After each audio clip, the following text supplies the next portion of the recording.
अस्सलामुअलैकुम, welcome to made next. तो आज बेसिकली हमने जो नेक्स्ट टॉपिक स्टार्ट करना है that is intercostal nerves. Inter तो लास्ट जो लेक्चर था उसमें हमने पढ़ा था इंटरकोस्टल स्पेसेस के बारे में, मसल्स के बारे में पढ़ा था। आज हम नर्व्स को पढ़ेंगे, इंटरकोस्टल नर्व्स। तो बेसिकली हमारे पास there are 12 pairs of intercostal nerves. और इंटरकोस्टल नर्व्स क्या होती हैं? हमारी पूरी थोरेसिक एरिया को जो सप्लाई करती हैं वो इंटरकोस्टल नर्व्स होती हैं। और इसके अलावा ये हमारे पास क्या होता है, this are the basically anterior rami यानी कि वेंट्रल रेमाय होता है फर्स्ट 11 थोरेसिक स्पाइनल नर्व्स का। स्पाइनल नर्व्स के वेंट्रल रेमाय को इंटरकोस्टल नर्व्स कहते हैं। अब बेसिकली हमारे पास जो थोरेसिक स्पाइनल नर्व्स है ना, वो दो किस्म की रेमाय देती हैं। वन इज द वेंट्रल रेमाय जो कि आगे जाके हमारे पास इंटरकोस्टल नर्व्स बनाती है, और second is the dorsal rami. Dorsal rami basically हमारे बैक के मसल्स को और स्किन को जो है वो सप्लाई करता है। अच्छा, अब हमारे पास बेसिकली जो 11 स्पाइनल नर्व्स हैं वो तो हमारे पास 11 होती हैं, लेकिन जो हमारे पास इंटरकोस्टल नर्व्स हैं दीज आर द 12 पेयर्स। तो जो 12th पेयर होता है वो हमारे पास 12th रिब के अंडर प्रेजेंट होता है।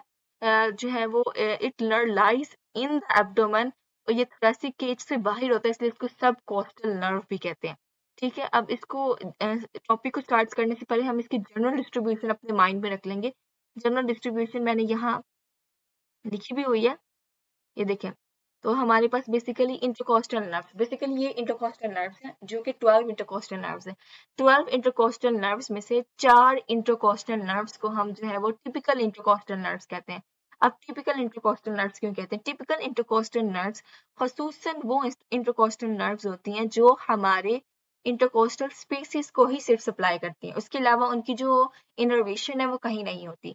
लेकिन जो एटिपिकल इंटरकोस्टल नर्व्स होती हैं वो हमारे पास इंटरकोस्टल स्पेसिस को तो सप्लाई करेंगी ऑब्वियसली, लेकिन इसके अलावा हमारे बाकी जो है वो बॉडी पार्ट्स को, जैसे हमारे पास ब्रेकियल प्लेक्सिस को या आर्म को या आर्म की जो है वो मिडल साइड को या हमारी जो एब्डोमिनल रीजन है उसको भी सप्लाई करती है, तो इनको हम एटिपिकल इंटरकोस्टल नर्व्स कहते हैं। तो हमारे पास जो बेसिकली उसमें हमारे पास T1 है वो हमारे पास ब्रेकियल प्लेक्सिस को सप्लाई करती है। अब ब्रेकियल प्लेक्सिस को ये सप्लाई करती है T1, और T2 जो हमारे पास है वो इंटरकोस्टल ब्रेकियल आर्टरी को। अब इंटरकोस्टल ब्रेकियल आर्टरी क्या? एक तो ये इंटरकोस्टल को कर रही है, जो आर्टरी हमारी इंटरकोस्टल आर्टरी है उसको सप्लाई करती है। उसके अलावा जो ब्रेकियल आर्टरी है उससे उधर भी इनर्वेशन थी, तो मतलब हमारी ब्रेकिन यानी कि हमारी आर्म में भी इसकी सप्लाई होती है। इसके अलावा जो T3, T4 और T5 और T6 ये हमारे पास स्पेसिफिकली टिपिकल इंटरकोस्टल नर्व्स हैं, और ये हमारे पास सिर्फ इंटरकोस्टल स्पेसिस को ही सप्लाई करती हैं। इसके बाद हमारे पास जो T7 है, T8, 9, 10 और 11 ये हमारे पास बेसिकली सारे एंटीरियर एब्डोमिनल वॉल को, हमारे एब्डोमिनल रीजन के एंटीरियर पार्ट को मतलब बेसिकली हमारे पास जो अम्बलाइकस है उससे भी नीचे हमारे पास जो हमारा प्यूबिक रीजन है उससे ऊपर ऊपर तक सप्लाई करती है। और जो T12 है बेसिकली जिसको हम सब कोस्टल नर्व भी कहते हैं, क्योंकि ये हमारे पास थोरेसिक केज में से नीचे और एब्डोमेन में प्रेजेंट होती है, तो ये हमारे पास जो है इसमें हमारे पास सब कोस्टल नर्व है, इसलिए इसको ये, और ये हमारे पास प्यूबिस वाले जो रीजन है उधर सप्लाई होती है इसकी स्पेसिफिकली। अब हम वापस जो है ना इसके अपनी बुक में चले जाते हैं। हाँ, अच्छा, अब ये देखें कि इसमें हमारे पास नीचे जाएं हम, तो हमारे पास ये डायग्राम दी हुई है। ये डायग्राम से ना बड़ी अच्छी इलस्ट्रेशन हो जाती है कि असल में हो क्या रहा है। अब देखें, सबसे पहले हमारे पास ये थोरेसिक वर्टिब्रा, इसमें हमने T3 और T4 थोरेसिक वर्टिब्रा दिखाए हुए हैं। इसमें हमें स्पेसिफिकली उनकी ब्रांचेस दिखाई हुई हैं। ये जो नजर आ रही है बिटवीन द इंटरकोस्टल स्पेसेस में हमारे पास इंटरकोस्टल नर्व्स हैं। इंटरकोस्टल नर्व्स बेसिकली हमारे पास एक्सटर्नल इंटरकोस्टल मसल होता है और इंटरनल इंटरकोस्टल मसल होता है, उसके दरमियान में प्रेजेंट होती है। इसका जो ओरिजिन है और इसका जो हमारे पास पाथवे है वो हम अभी डिस्कस भी करेंगे, लेकिन इस डायग्राम में जनरल सा दिखाया हुआ है, तो ये डायग्राम से भी समझ में आ जाता है। अच्छा, अब बेसिकली अगर हम रीड करें तो इसका यहाँ हमारे पास पाथ पे डिस्कस हुआ हुआ है कि हमारे पास जो हर इंटरकोस्टल नर्व है ना, बेसिकली वो ओरिजिनेट कहाँ से करी है? वो ओरिजिनेट तो करी है वेंट्रल रेमाई या anterior रेमाई of the thoracic spinal nerve से। उसके बाद वहां से ओरिजिनेट करने के बाद वो क्या जाती है? इंटरकोस्टल स्पेस में आ जाती है। इंटरकोस्टल स्पेस में वो किसके दरमियान? सबसे पहले जब वो ही जैसे वो इंटरवर्टिब्रल फोरामेन से निकलती है, इंटरवर्टिब्रल फोरामेन से निकलती है, तो उसमें क्या है? उसके दरमियान हमारे पास वो पेराइटल प्लूरा के दरमियान प्रेजेंट होती है, और पोस्टीरियर इंटरकोस्टल मेम्ब्रेन इन दोनों के दरमियान हमारे पास प्रेजेंट होती है। जैसे जैसे वो आगे जाती है runs forward, तो फिर हमारे पास क्या आ जाती है inferiorly to the intercostal vessels। अब inferiorly to the intercostal vessels कैसे? inferiorly to the intercostal vessels हम ऐसे है कि हमने एक जो है वो निमोनिक याद किया था लास्ट लेक्चर में, that is VAC, that the arrangement is first intercostal vein, then artery and then nerve। तो मतलब ये inferior होती है वेन के, आर्टरी के दो, और यानी कि इंटरकोस्टल वेसल्स की इंफीरियर प्रेजेंट होती है in the subcostal group. Subcostal group इन्होंने इंटरकोस्टल स्पेस को ही कहा है, और अब अपने कॉरेस्पॉन्डिंग रिब के। उसके बाद हमारे पास है, और ये हमारे पास वही बात लिखी हुई है कि ये जो हमारे पास है ये इन बिटवीन होती है इनर मोस्ट इंटरकोस्टल और इंटरनल इंटरकोस्टल मसल्स के दरमियान में प्रेजेंट होती है।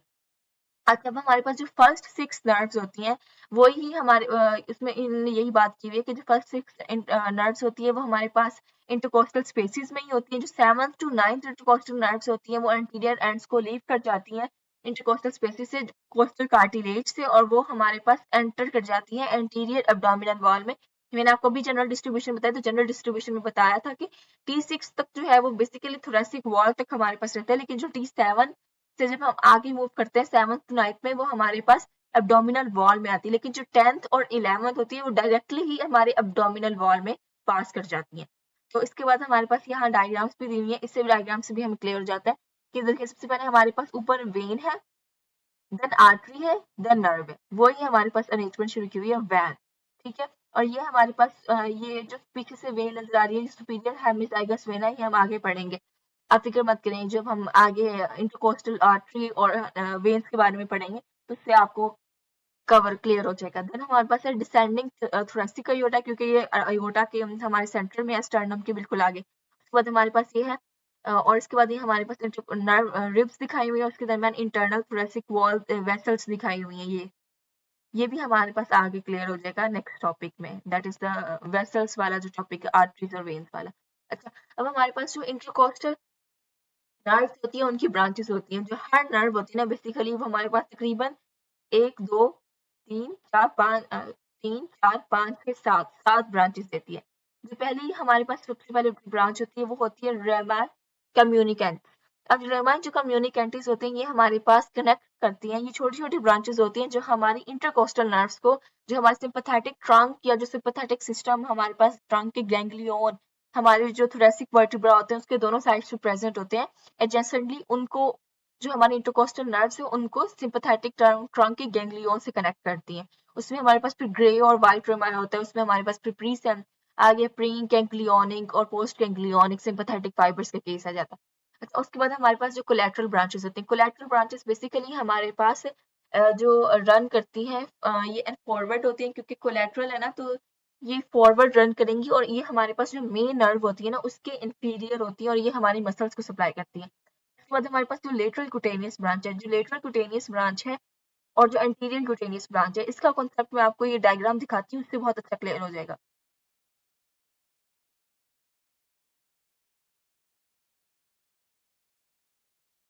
हाँ, ये देखिए जो हमारे पास ये देख सकते हैं। अब हमारे पास यहाँ से हम लेटरल क्यूटेनियस ब्रांच और एंटीरियर क्यूटेनियस ब्रांच को समझेंगे। ये फर्स्ट करें कि ये हमारे पास थोरेसिक वर्टिब्रा है और ये हमारे पास स्टर्नम है। तो वही हमारे पास ये क्या है, ये जो सबसे आउटसाइड है ये एक्सटर्नल इंटरकोस्टल मसल है। अच्छा, अब इस चीज में एक चीज नोटिस करेंगे, जो ये एक्सटर्नल इंटरकोस्टल मसल मैं आपको दिखा रही हूँ, इसमें ये जब हमारे पास स्टर्नम से अटैच हो रहा है तो ये डायरेक्टली अटैच नहीं हो रहा है, बल्कि ये हमारे पास एक मेम्ब्रेन के जरिए से अटैच हो रहा है, जिसको हम कहते हैं एक्सटर्नल इंटरकोस्टल मेम्ब्रेन। या क्योंकि ये हमारी स्टर्नम मतलब एंटीरियरली प्रेजेंट है ना, स्टर्नम एंटीरियरली है, तो इसको हम एंटीरियर इंटरकोस्टल मेम्ब्रेन भी कहते हैं। और इसके बाद हमारे पास कौन सा आता है, इसके बाद हमारे पास आता है इंटरनल इंटरकोस्टल मसल। ये इंटरनल इंटरकोस्टल मसल है, ये देखें ये थोरेसिक वर्टिब्रा से शुरू होता है, स्टर्नम में अटैच होता है। अब ये देखें ये जो हमारे पास थोरेसिक वर्टिब्रा से अटैच होता है तो ये डायरेक्टली मसल अटैच खुद नहीं हो रहा है, बल्कि एक मेम्ब्रेन के जरिए से अटैच हो रहा है, इंटरनल इंटरकोस्टल मसल। और वो मेम्ब्रेन उसको क्या है, उसको हम इंटरनल इंटरकोस्टल मसल की रेफरेंस से इंटरनल इंटरकोस्टल मेम्ब्रेन भी कहते हैं। पर चूंकि ये हमारे पास वर्टिब्रा थोरेसिक वर्टिब्रे वाले साइड में है, बैक साइड पे पोस्टीरियर साइड पे, तो हम पोस्टीरियर इंटरकोस्टल मेम्ब्रेन भी कहते हैं। और उसके बाद हमारे पास इंटरकोस्टल नर्व आती है और फिर हमारे पास इनर मोस्ट इंटरकोस्टल मसल आता है। तो वही बुक में बात लिखी हुई थी जो मैंने हाईलाइट भी की कि जो हमारे पास इंटरकोस्टल नर्व होती है वो specifically inner most intercostal muscle और इंटरनल इंटरकोस्टल मसल के दरमियान में प्रेजेंट होती है। अब ये देखें ये हमारे पास यहाँ जाके एक लेटरल साइड पे जब हमारे पास होगी थोरेसिक केज के तो ये ब्रांच देगी जिसको हम कहेंगे लेटरल कुटेनियस ब्रांच। और ये जो लेटरल कुटेनियस ब्रांच है ये हमारे पास किस किस को पियर्स करेगी, इंटरनल इंटरकोस्टल मसल को और एक्सटर्नल इंटरकोस्टल मसल को।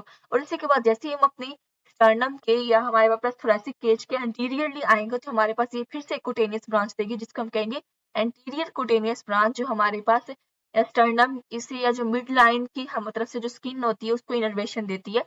और ये बेसिकली किस किस को पेयर्स करती है, तो इसमें ये इम्पोर्टेंट पॉइंट है अक्सर जो है वो वीजा में पूछा जाता है कि हमारे पास ये किसको पेयर्स करती है, तो बेसिकली ये हमारे पास इंटरनल इंटरकोस्टल मसल को पेयर्स करती है, लेकिन ये एक्सटर्नल इंटरकोस्टल मसल को पियर्स नहीं करती बल्कि एक्सटर्नल इंटरकोस्टल मेम्ब्रेन को पियर्स कर रही है। ये देख भी सकते हैं आप यहाँ से, ये या फिर इसको हम एंटीरियर इंटरकोस्टल मेम्ब्रेन में कहेंगे। तो बस ये लेटरल कुटेनियस ब्रांच हमारे पास एक्सटर्नल इंटरकोस्टल मसल और इंटरनल इंटरकोस्टल मसल को पियर्स करती है, ये हमारे पास लेटरल साइड के मसल्स को स्किन को जो है वो सप्लाई करती है। और जो एंटीरियर कुटेनियस ब्रांच है वो हमारे पास पियर्स करती है इंटरनल इंटरकोस्टल मसल को और एक्सटर्नल इंटरकोस्टल या एंटीरियर इंटरकोस्टल मेम्ब्रेन को पियर्स करती है। और ये हमारे पास जो एंटीरियर जो पार्ट होता है वहां की स्किन को जो है वो इनर्वेशन देती है।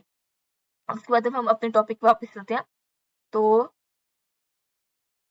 अब ये देखें, ये हमारे पास बेसिकली 4 ब्रांचेस हो गई जिसमें हमारे पास प्राइमरी कम्युनिकेंट्स थे, कोलैटरल ब्रांचेस थी, फिर हमारे पास lateral cutaneous branch, anterior cutaneous branch, फिर इसके अलावा मस्कुलर ब्रांचेस देती हैं। हर जो है इंटरकोस्टल नर्व मस्कुलर ब्रांचेस भी देती है जो अपने इंटरकोस्टल स्पेस के मसल्स को सप्लाई करती है।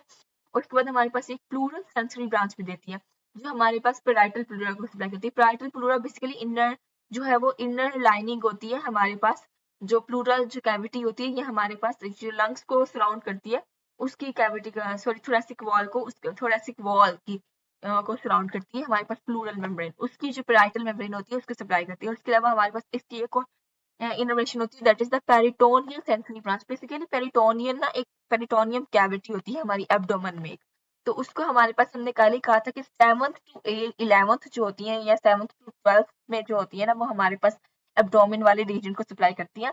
6th तक जो है वो हमारे पास थोरेसिक रीजन में सप्लाई हो रही होती है। तो basically specifically 7th to 11th intercostal nerves जो है वो हमारे पास पैराइटल पेरिटोनियम को सप्लाई करती है।